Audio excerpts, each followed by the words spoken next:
Now, before I begin, I have a small request. Wait. If your language model hallucinates a legal precedent, who goes to prison? Is it you, the developer, or the lawyer who used your software? Now, the Supreme Court of India has answered that very question. Welcome, ladies and gentlemen, to the new era of judicial technology. So, if you're building AI tools right now, you need to stop and look at the new 2026 regulations drafted by the Indian Judiciary.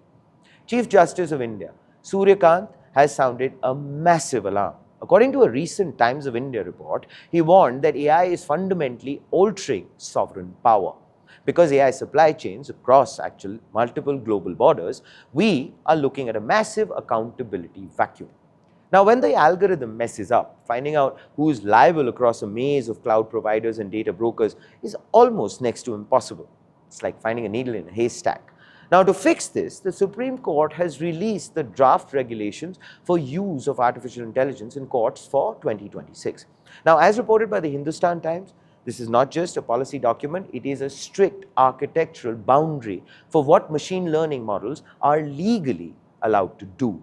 Now, if you're interested, let us dive deep into that very data.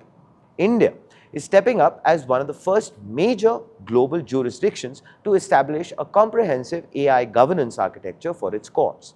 The rules establish a permanent national apex body and a dedicated center of research and excellence on artificial intelligence to audit every tool deployed in the legal system. Now, the human impact here is quite profound. The courts are actively protecting citizens from biased algorithms that could unfairly deny them bail or misread their legal rights. But at the same time, this puts the tech industry on high alert because moving fast and breaking things does not really work when you're actually dealing with the people's freedom. So what does this mean for the software that you are actually starting to build? There are 3 non-negotiable rules for AI in the Indian courtroom. Number 1, human primacy is absolute. The regulations legally classify AI as strictly subservient.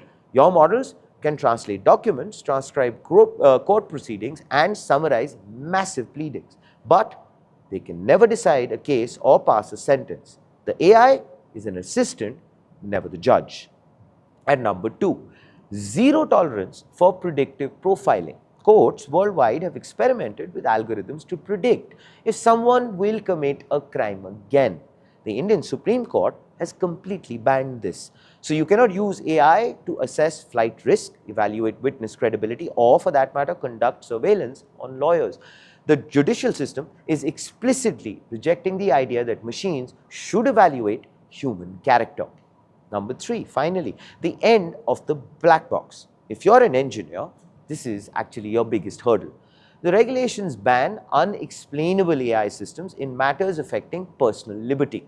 Furthermore, if a lawyer uses an AI tool to draft a submission, they must declare it. Now, if that AI hallucinates and invents a fake judgment, the human lawyer takes total liability. Private vendors cannot just sell out-of-the-box software anymore. You will have to actually go through mandatory ethical impact assessments to prove your training data is clean and your bias mitigation actually works. And here, of course, is the front page take. Now, we need innovation to clear up massive case backlogs, but the system is demanding transparency. So, I want to pass this question on to you now. As developers and data scientists, how do you plan to tackle the black box problem? How do we build explainable AI that is transparent enough to hold up to a Supreme Court audit?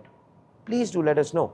What are your thoughts in the comments below? And maybe, just maybe, we could actually tinker with the architecture of legal tech, that too, together.